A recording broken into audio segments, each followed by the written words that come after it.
Bismillahirrahmanirrahim. Assalamualaikum warahmatullahi wabarakatuh.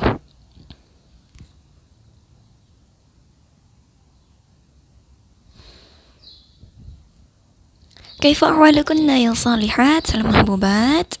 Semoga kalian tetap sehat ya, dan selalu dalam lindungan Allah subhanahu wa ta'ala. Nah, berjumpa lagi ya pada pertemuan kali ini dalam pelajaran tematik.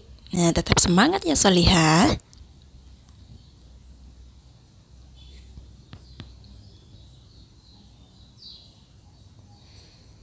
Nah, insya Allah pada pertemuan kali ini kita masih membahas materi tentang sumber energi. Nah, masih di tema 6 pada subtema 1 halaman 54 sampai dengan 57. Oke, kalian bisa lihat langsung di buku paket kalian ya. Adapun sebelum mulai pelajaran, seperti biasa Ustazah akan menyampaikan beberapa hal penting dulu. Jadi yang pertama, kalian buka buku paket kalian ya, siapkan buku pelajaran dan alat tulis kalian, terutama buku paket. Buka yang tadi Ustazah sudah kasih tahu halamannya 54 sampai dengan 57. Selanjutnya, duduk yang rapi seperti saat belajar di kelas ya. Oke, ingat adab dalam menuntut ilmu, jangan sampai tiduran ya. Kemudian sebelum mulai belajar, kita berdoa dulu solihah ya. Semoga apa yang kita pelajari hari ini bermanfaat dan mudah untuk kita fahami. Nah, kemudian dengarkan dengan baik ya penjelasan Ustazah dalam video ini, jangan di skip karena di penjelasan Ustazah ini sangat penting ya. Ada juga yang tidak ditulis di slide-nya tapi Ustazah jelaskan nanti. Jadi harus kalian dengar dengan baik. Dan insya Allah di akhir video akan ada evaluasi ya. Nah, insya Allah pada materi kali ini ya, kalian dapat menyebutkan manfaat sumber energi bagi kehidupan manusia. Nah, kemarin sudah kita pelajari tentang sumber energi. Kemarin juga sudah kita sebutkan beberapa manfaatnya, dan sekarang juga kita akan bahas lagi ya banyak manfaat dari sumber energi. Kemudian kita akan mengidentifikasi langkah-langkah penghematan energi. Kemudian dengan izin Allah, kalian dapat menyebutkan hak dan kewajiban yang berkaitan dengan penghematan energi atau sumber energi. Oke, langsung kita mulai ya, solihah ya. Menjaga kelestarian energi adalah kewajiban bersama. Nah, jadi makanan adalah sumber energi bagi tubuh kita. Ya, bagi hewan pun begitu. Sebagian makanan berasal dari tumbuhan. Nah, karena itu kita wajib memelihara dan melestarikan tumbuh-tumbuhan. Ya, jangan ditebang terus pohonnya, ya solihah ya. Kemudian, selain makanan, tubuh kita juga tentunya butuh minuman sebagai sumber energi. Nah, nggak bisa ya kita kalau nggak minum sampai seharian full 24 jam ya. Puasa saja hanya dari subuh sampai maghrib ya, solihah ya. Jadi kita butuh yang namanya air untuk minum sebagai sumber energi kita ya. Nah, kemudian untuk minum tentunya kita membutuhkan air bersih. Namun saat ini banyak sekali sumber air yang tercemar, baik sumber air di kota maupun di desa. Coba kalian perhatikan sungai-sungai di tempat tinggal kita. Bagaimana keadaannya? Nah ya, sangat menyedihkan ya, karena banyak sekali sampah-sampah yang berserakan di got ya. Apalagi di desa atau tempat-tempat yang memiliki bendungan. Sayang sekali jika bendungannya itu kotor ya. Padahal itu bisa menjadi sumber air kita yang bisa kita pakai. Karena bendungan air itu sangat bermanfaat untuk dialirkan ke warga masyarakat, apalagi ketika musim kering atau musim kemarau. Nah, jadi kita harus selalu menjaga lingkungan kita ya. Jangan membuang sampah sembarangan, apalagi membuang sampahnya di got, di selokan, di sungai. Nah, itu sangat tidak baik bagi kesehatan lingkungan kita, terutama bagi sumber air kita. Karena kita sangat membutuhkan yang namanya air bersih untuk minum, untuk mencuci, dan lain sebagainya ya. Nah, jadi pencemaran air ini disebabkan oleh sampah atau limbah. Nah, jadi limbah dari pabrik itu juga sangat mencemari ya sumber air kita. Jadi semua ini harus kita hindari. Sampah dan limbah yang dibuang ke air itulah yang mencemarkan air ya. Jadi jangan buang sampah sembarangan. Kemudian kita kemarin sudah belajar tentang kerja bakti ya. Inilah manfaatnya kerja bakti. Kita bersihkan nih sampah-sampah yang ada di selokan, di sungai, di got itu agar aliran air menjadi lancar sehingga sumber air kita nanti tetap bersih ya. Oke. Selanjutnya, jadi air bukan hanya sumber energi bagi tubuh ya. Seperti yang sudah kita pelajari sebelumnya, air juga merupakan sumber energi listrik. Ya, masih ingat ya penjelasan yang kemarin bagaimana air bisa kita jadikan sebagai sumber energi listrik. Nah, listrik ini adalah salah satu sumber energi yang sangat dibutuhkan oleh manusia. Nah, bumi yang kita tempati adalah milik semua makhluk yang hidup di dalamnya. Jadi kita harus menjaga kelestarian sumber energinya. Kita tidak boleh memikirkan kepentingan diri sendiri ya. Misalnya kita menimbun BBM, ya tidak kita kasih untuk saudara-saudara kita yang lain, kita beli banyak-banyak ya, kita simpan untuk kita pakai sendiri. Nah, itu tidak boleh solihah ya. Kemudian tidak boleh boros juga dalam menggunakan BBM ketika motor atau mobil tidak kita butuhkan untuk pergi bekerja ya, atau untuk kebutuhan yang lainnya. Ya sudahlah, kita diamlah di rumah, tidak perlu kita bepergian supaya untuk menghemat energi atau bensin mobil kita atau di motor kita ya. Nah, kita harus memikirkan kepentingan bersama. Ya, jika sumber energi habis, maka kehidupan manusia akan sangat terancam.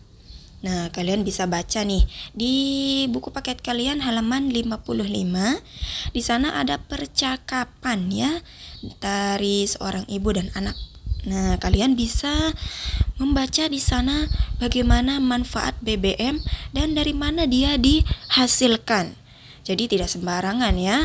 Butuh waktu yang sangat lama untuk bisa menghasilkan BBM. Jika nanti BBM habis, nah susah bagi kita untuk menggunakan barang-barang atau menjalani kehidupan kita yang membutuhkan BBM. Ya, jadi mulai sekarang kita harus irit ya. Nah, anak-anakku yang solihah, jadi setelah kita membahas tentang banyak sekali ya tadi manfaat sumber energi bagi kehidupan kita ya, terutama jika kalian sudah baca nih yang Ustazah bilang tadi halaman 55. Tentu kita akan semakin memahami pentingnya melestarikan sumber energi ya. Makanan sangat bermanfaat bagi tubuh kita. Air pun sangat bermanfaat bagi tubuh kita. Ya, selain itu sumber energi lain seperti BBM juga ya, itu sumber daya alam ya, yang menjadi sumber energi bagi kehidupan kita itu sangat bermanfaat bagi kehidupan manusia dan sangat banyak sekali manfaatnya ya. Nah, jadi agar kita bisa menikmati terus sumber energi ini, kita harus melestarikannya ya, dan ini adalah salah satu dari kewajiban kita sebagai manusia. Nah, adapun cara-cara yang dapat kita lakukan untuk melestarikan sumber energi adalah, jadi yang pertama, kita merawat dan memelihara tanaman-tanaman ya, tanaman yang kita konsumsi maupun tanaman atau tumbuhan yang kita jadikan hiasan atau yang kita jadikan sebagai sumber oksigen bagi kehidupan kita ya. Jadi jangan menebang pohon sembarangan ya untuk kepentingan pribadi kita. Tidak boleh kita menebang pohon sembarangan. Kemudian yang kedua, kita melakukan penghijauan. Nah, yang ketiga, ini yang tadi ya, tidak membuang sampah dan limbah ke sumber air. Nah, sudah kita bahas tadi ya. Kemudian, kita menggunakan air secukupnya saja.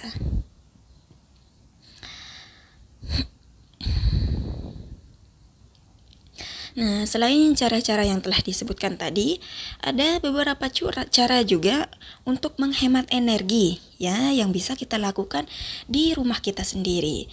Ini juga termasuk kewajiban dalam menggunakan energi. Ya, jadi kita juga punya hak dan kewajiban dalam memanfaatkan energi yang Allah Subhanahu wa taala berikan. Misalnya, tidak membiarkan air keran terbuka setelah dipakai, tidak menghambur-hamburkan air saat mencuci atau mandi.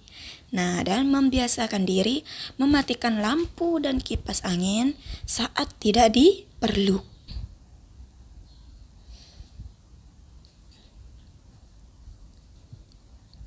Nah, setelah menunaikan kewajiban kita dalam menggunakan energi, kita juga boleh menuntut hak kita tentunya ya dalam menggunakan energi. Misalnya, mendapatkan makanan dan minuman sebagai sumber energi ya bagi tubuh kita nih. Kemudian menggunakan lampu saat belajar, menyalakan kipas angin saat kepanasan, atau menyalakan televisi untuk menonton kajian. Ya, bukan menonton Upin Ipin atau menonton games misalnya ya. Kita gunakan sumber energi ini atau energi-energi ini untuk sesuatu yang bermanfaat bagi kita ya. Bukan sekedar hiburan. Nah, jadi kita boleh menuntut hak setelah melakukan kewajiban kita. Nah, kesimpulannya, kewajiban harus didahulukan ya. Oke, itu dia materi pembahasan kita hari ini tentang sumber energi dan cara melestarikannya ya. Jadi kita harus selalu melestarikan sumber energi yang telah Allah Subhanahu wa taala berikan kepada kita. Terutama air ya, kita harus menghemat air sebagai sumber energi. Kemudian merawat tanam-tanaman ya sebagai sumber energi juga. Kita mendapatkan oksigen dari tumbuhan. Kemudian air juga sangat bermanfaat untuk menghasilkan energi listrik. Nah, insya Allah kalian sudah paham ya tentang materi kita hari ini. Oke, selanjutnya kita masuk ke evaluasi. Nah, jadi seperti yang sudah Ustazah sampaikan di awal ya. Jadi di sini Ustazah ingatkan lagi kalian untuk membaca teks percakapan pada halaman 55. Ya, kalian baca dengan perlahan, dengan saksama. Kemudian, kalian kerjakan tugas di buku paket kalian pada halaman 59. Jadi nomor 1 sampai nomor 10 saja. Tadinya Ustazah suruh sampai isiannya juga ya, tapi tidak apa-apa. Itu sebagai latihan kalian di kesempatan yang lain. Nah, untuk evaluasi pada materi kali ini, kalian kerjakan tugas pada halaman 59, nomor 1 sampai 10. Nah, insya Allah mudah untuk kalian ya, solihah ya. Oke, alhamdulillah kita sudah sampai di akhir video. Ya, semoga apa yang kita pelajari hari ini mudah untuk kita pahami dan tentunya bermanfaat bagi kita dalam kehidupan sehari-hari. Oke, kita tutup ya materi pembelajaran kita pada hari ini dengan mengucapkan subhanakallahumma wa bihamdika asyhadu an la ilaha illa anta astaghfiruka wa atubu ilaik. Wassalamualaikum warahmatullahi wabarakatuh.